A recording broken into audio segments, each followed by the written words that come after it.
Hello दोस्तों, नमस्कार। आप सभी का स्वागत है हमारे इस यूट्यूब चैनल में। आज हम सब पढ़ने वाले हैं विलयन की सांद्रता। देखिए, विलयन की सांद्रता होती क्या है। विलयन के प्रति इकाई आयतन में उपस्थित विलेय की मात्रा विलयन की सांद्रता कहलाती है। विलयन की जो सांद्रता होती है उसको हम चार पदों में व्यक्त कर सकते हैं। पहला क्या है, प्रतिशत के पदों में। प्रतिशत के पदों में आपका होता है द्रव्यमान प्रतिशत, जिसको हम capital W by capital W प्रतिशत से लिखकर प्रदर्शित करते हैं। दूसरा है आयतन प्रतिशत, जिसको हम कैपिटल भी बाई कैपिटल भी प्रतिशत से लिखकर प्रदर्शित करते हैं। और आपका तीसरा है द्रव्यमान आयतन प्रतिशत, जिसको हम डब्ल्यू बाई कैपिटल भी प्रतिशत से लिखकर प्रदर्शित करते हैं। दूसरा का क्या है आपका ग्राम प्रति लीटर में सांद्रता। ग्राम प्रति लीटर में जो सांद्रता होता है उसको हम तीन पदों में व्यक्त करते हैं। पहला आपका होता है मोलरता, जिसको कैपिटल एम द्वारा लिखकर प्रदर्शित करते हैं। दूसरा होता है नॉर्मलता, जिसको कैपिटल एन से लिखकर प्रदर्शित करते हैं। और तीसरा होता है आपका फार्मलता। फार्मलता को किससे प्रदर्शित करते हैं, कैपिटल एफ से। अब तीसरा आपका होता है भार भार भार प्रति भार। अब इसमें आपका दो पदों में व्यक्त करते हैं, मोललता जिसको स्मॉल एम से लिखकर प्रदर्शित करते हैं। और तीसरा होता है आपका दूसरा मूल प्रभाव। मूल प्रभाव को किसे प्रदर्शित करते हैं, यक्ष से। और अंतिम है आपका चौथा अति सूक्ष्म सांद्रता इकाई। अति सूक्ष्म सांद्रता इकाई इसमें दो पदों में व्यक्त करते हैं। पहला है पार्ट्स पार्ट्स प्रति मिलियन, और दूसरा होता है पार्ट्स प्रति बिलियन। मतलब कि जो सांद्रता की इकाई होती है हम इन्हीं पदों में व्यक्त करते हैं। देखिए, द्रव्यमान प्रतिशत क्या होता है। द्रव्यमान प्रतिशत W बाई W किसी विलेय पदार्थ के 100 ग्राम विलयन में उपस्थित जो विलेय की मात्रा होती है उसी को हम क्या कहते हैं, द्रव्यमान प्रतिशत कहते हैं। इसे capital W by capital W प्रतिशत से लिखकर प्रदर्शित करते हैं। इसके लिए फार्मूला होता है विलेय का द्रव्यमान ग्राम में बटे विलयन का द्रव्यमान ग्राम में और गुणे 100। अर्थात किसी विलयन में जैसे 25%, 20% शर्करा C12, H22, O11, 80% विलायक में घुला है, तो विलयन का द्रव्यमान प्रतिशत क्या होगा। तो हम जानते हैं विलेय का द्रव्यमान 20% का मतलब अर्थात 20 ग्राम। 80% का मतलब क्या हो जाएगा, 80 ग्राम। अब इसी फार्मूले पे हम रख देंगे, तो 20 बटे विलयन का द्रव्यमान मतलब विलेय प्लस विलायक गुणे 100, अर्थात 20 के बटे 100 गुणे 100। 100 से 100 आपका कैंसिल हो जाएगा, मतलब कितना आ जाएगा, 20 ग्राम आपका ये आ जाएगा। इसी प्रकार हम निकालेंगे आयतन प्रतिशत कि विलेय पदार्थ की मिलीलीटर में वह मात्रा जो 100 मिलीलीटर विलयन में घुली होती है विलयन की आयतन प्रतिशत कहलाती है। इसे कैपिटल भी बाई भी से लिखकर प्रदर्शित करते हैं। अर्थात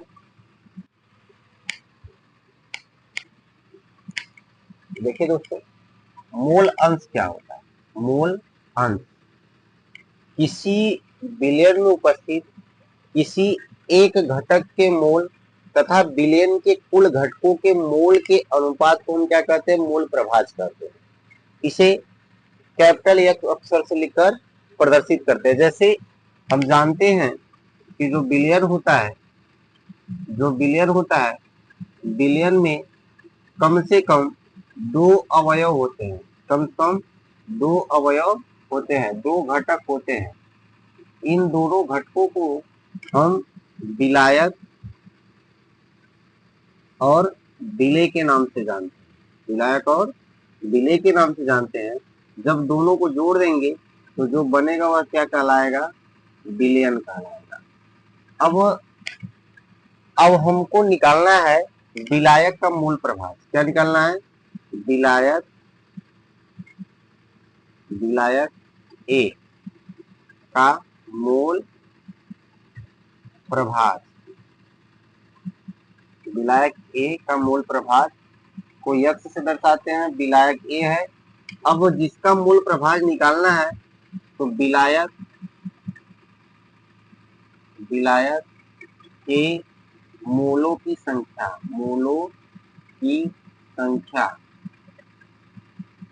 बटे विलयन के मूलों की संख्या, विलयन के मूलों की संख्या। अब मूलों की संख्या को किससे दर्शाते हैं, यन से। विलायक ए है। अब विलयन में आपका क्या है, विलेय और विलायक दोनों है, तो क्या हो जाएगा, यन ए धन यन बी, ये समीकरण नंबर 1। इसी प्रकार विलेय के मूलों विलेय के मूल प्रभाज, विलेय के मूल प्रभाज निकालना है तो यक्ष बी बराबर विलेय के मूल की संख्या बटे विलयन के मूलों की संख्या। अब विलेय के मूल क्या है, यन बी बटे यन ए धन यन बी। इक्वेशन नंबर 2 हो गया। अब हम सब क्या करेंगे, समीकरण 1 और समीकरण 2 को जोड़ देंगे। समीकरण 1 व समीकरण 2 को जोड़ने पर अब समीकरण 1 क्या है, यन ए बटे यन ए धन यन बी। समीकरण 2 क्या है, यन बी यन ए धन यन बी। इसका एलसीएम क्या हो जाएगा, यन ए धन यन बी। अब देखिए जो हर है आपका दोनों समान है तो अंश आपका जुड़ जाएगा, जोड़ रहेगा तो जुड़ जाएगा, घटाना रहेगा तो घट जाएगा। ए भी हो जाएगा यन ए धन यन बी। ये किसके बराबर हो गया, ये आपका हो गया यक्ष ए धन यक्ष बी के बराबर। अब हम लोग देखेंगे कि यक्ष ए धन यक्ष बी, जो यक्ष ए धन यक्ष बी है इसका वैल्यू क्या आएगा, दोनों सेम है, कट जाएगा 1। अतः हम कह सकते हैं कि जो मूल प्रभाज होता है उसका योग क्या होता है, सदैव 1 होता है। मूल प्रभाज का योग क्या होता है, सदैव 1 होता है। और मूल प्रभाज को मूल भिन्न, मूल भाग, मूल फ्रैक्शन के नाम से जानते हैं। ऐसे ही वीडियो को देखने के लिए हमारे चैनल को लाइक करें, सब्सक्राइब करें और शेयर करें।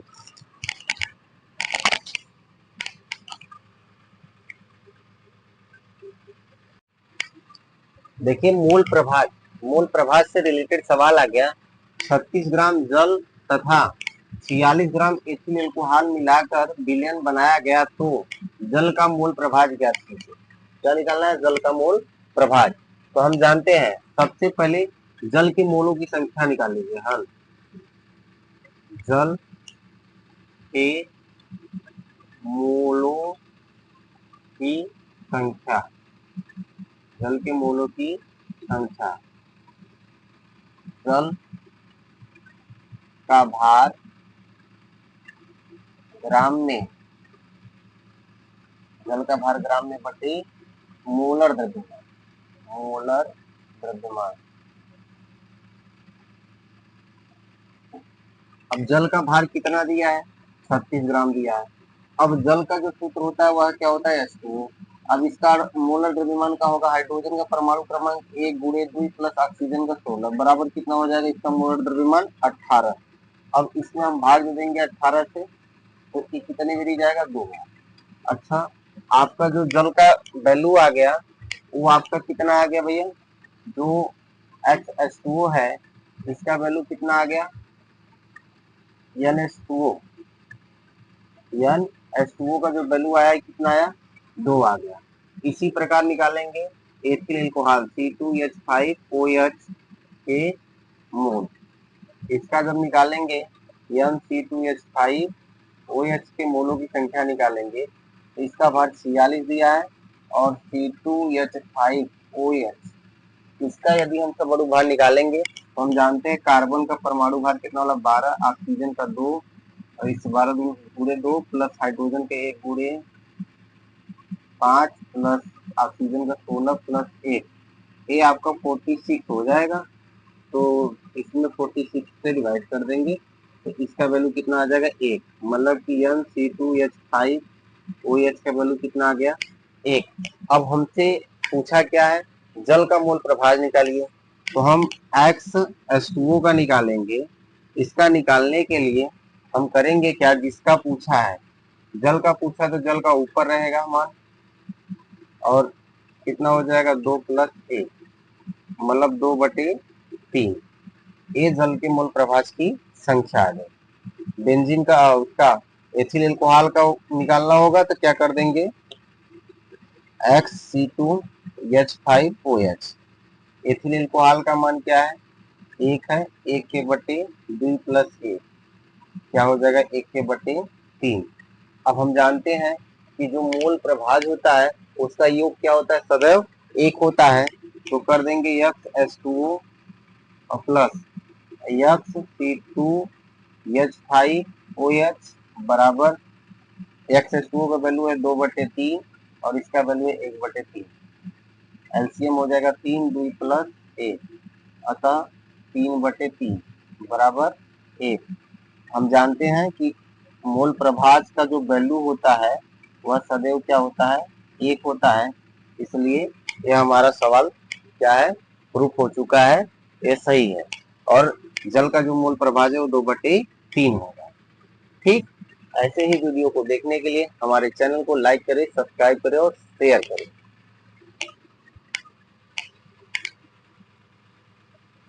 मोलरता क्या होता है, किसी भी विलयन के प्रति लीटर आयतन में उपस्थित विलेय के मोलों की संख्या क्या कहलाती है, उस विलयन की मोलरता कहलाती है। जैसे मोलरता के लिए फार्मूला क्या होता है, मोलरता मोलरता मोलरता को कैपिटल एम से लिखकर प्रदर्शित करते हैं। मोलरता के लिए विलेय के मोलों की संख्या के मोलों की संख्या बटे विलयन का आयतन आयतन लीटर में। मोलरता बराबर फार्मूला क्या होता है, विलेय के मोलों की संख्या बटे विलयन का आयतन लीटर में।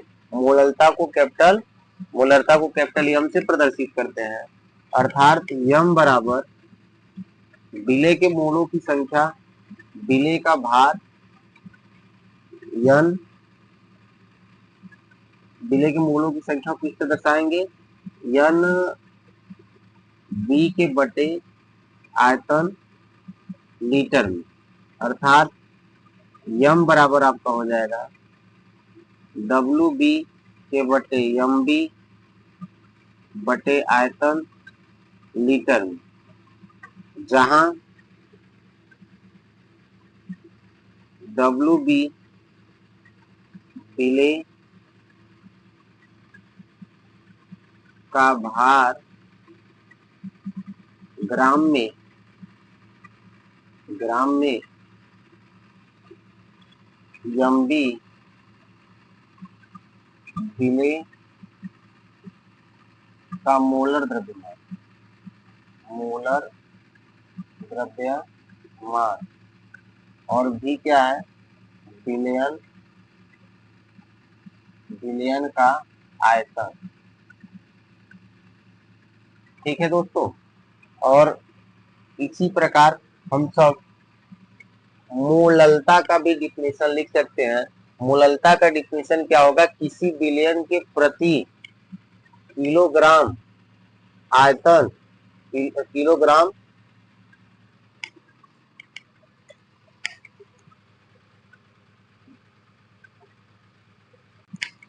देखिए दोस्तों, मोल अंश क्या होता है, मोल अंश किसी बिलियन में उपस्थित किसी एक घटक के मोल तथा बिलियन के कुल घटकों के मोल के अनुपात को हम क्या कहते हैं, मोल प्रभाज कहते हैं। इसे कैपिटल एक्स अक्षर से लिखकर प्रदर्शित करते हैं। जैसे हम जानते हैं कि जो बिलियन होता है, बिलियन में कम से कम दो अवयव होते हैं, कम से कम दो अवयव होते हैं, दो घटक होते हैं। इन दोनों घटकों को हम विलायक और विलेय के नाम से जानते हैं, विलायक और विलेय के नाम से जानते हैं। जब दोनों को जोड़ देंगे तो जो बनेगा वह क्या कहलाएगा, बिलियन कहलाएगा। अब हमको निकालना है विलायक का मूल प्रभाज। क्या निकालना है, विलायक ए का मूल प्रभाज। विलायक ए का मूल प्रभाज को यक्स से दर्शाते हैं, विलायक ए है। अब जिसका मूल प्रभाज निकालना है तो विलायक के मूलों की संख्या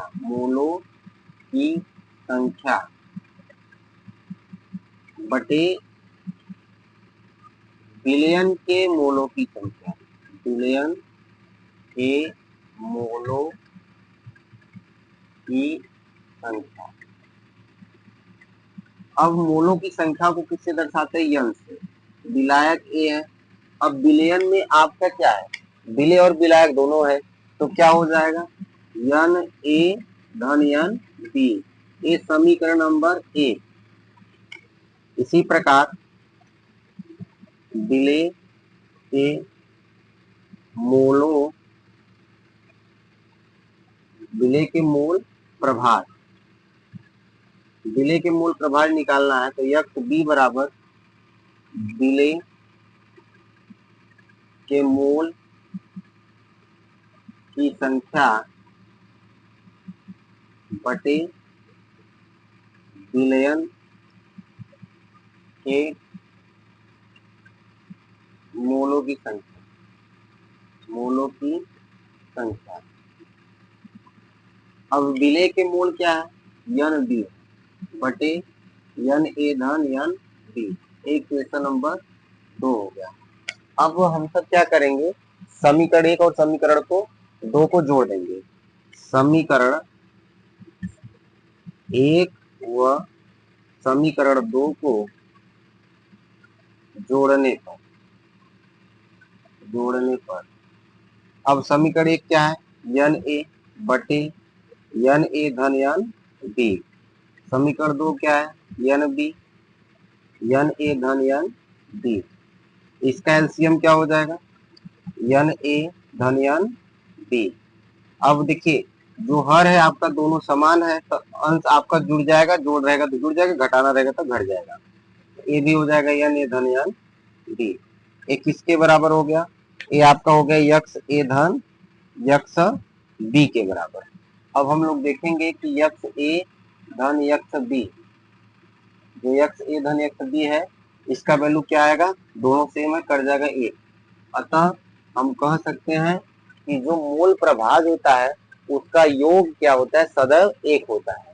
मूल प्रभाज का योग क्या होता है, सदैव 1 होता है। और मूल प्रभाज को मूल भिन्न, मूल भाग, मूल फ्रैक्शन के नाम से जानते हैं। ऐसे ही वीडियो को देखने, प्रभाज से रिलेटेड सवाल आ गया, 36 ग्राम जल तथा 46 ग्राम एथिल एल्कोहल मिलाकर विलयन बनाया गया तो जल का मूल प्रभाज ज्ञात कीजिए। क्या निकालना है, जल का मूल प्रभाज। तो हम जानते हैं सबसे पहले जल के मोलों की संख्या निकालेंगे। हल जल के मोलों की संख्या, जल के मोलों की संख्या, जल का भार ग्राम में, जल का भार ग्राम में बटे मोलर द्रव्यमान, मोलर द्रव्यमान। अब जल का भार कितना दिया है, 36 ग्राम दिया है। अब जल का जो सूत्र होता है वह क्या होता है, H2O। अब इसका मोलर द्रव्यमान का होगा, हाइड्रोजन का परमाणु क्रमांक 1 गुणे 2 प्लस ऑक्सीजन का 16 बराबर कितना हो जाएगा इसका मोलर द्रव्यमान 18। अब इसमें हम भाग दे देंगे 18 से, तो ये कितने में दी जाएगा, 2। अच्छा, आपका जो जल का वैल्यू आ गया वो आपका कितना आ गया भैया, जो H2O है इसका वैल्यू कितना आ गया, NH2O, NH2O का जो वैल्यू आया कितना आया, 2 आ गया। इसी प्रकार निकालेंगे एथिल एल्कोहल C2H5OH के मोल। इसका जब निकालेंगे NC2H5OH के मोलों की संख्या निकालेंगे तो इसका भार 46 दिया है, और C2H5OH इसका यदि हम परमाणु भार निकालेंगे तो हम जानते हैं कार्बन का परमाणु भार कितना वाला 12, ऑक्सीजन का 2, और इस 12 गुणे 2 प्लस हाइड्रोजन के 1 गुणे 5 प्लस ऑक्सीजन का 16 प्लस 1, ये आपका 46 हो जाएगा। तो इसमें 46 से डिवाइड कर देंगे तो इसका वैल्यू कितना आ जाएगा, 1। मतलब कि NC2H5OH का वैल्यू कितना आ गया, 1। अब हमसे पूछा क्या है, जल का मोल प्रभाज निकालिए। तो हम H2O का निकालेंगे। इसका निकालने के लिए हम करेंगे क्या, जिसका पूछा है, जल का पूछा तो जल का ऊपर रहेगा मान, और कितना हो जाएगा 2 प्लस 1, मतलब 2/3। ये जल के मोल प्रभाज की संख्या आ गई। बेंजीन का उसका एथिल एल्कोहल का निकालना होगा तो क्या कर देंगे, XC2H5OH। एथिल एल्कोहल का मान क्या है, 1 है, 1 के बटे 2 प्लस 1 क्या हो जाएगा, 1 के बटे 3। अब हम जानते हैं कि जो मोल प्रभाज होता है उसका योग क्या होता है, सदैव 1 होता है।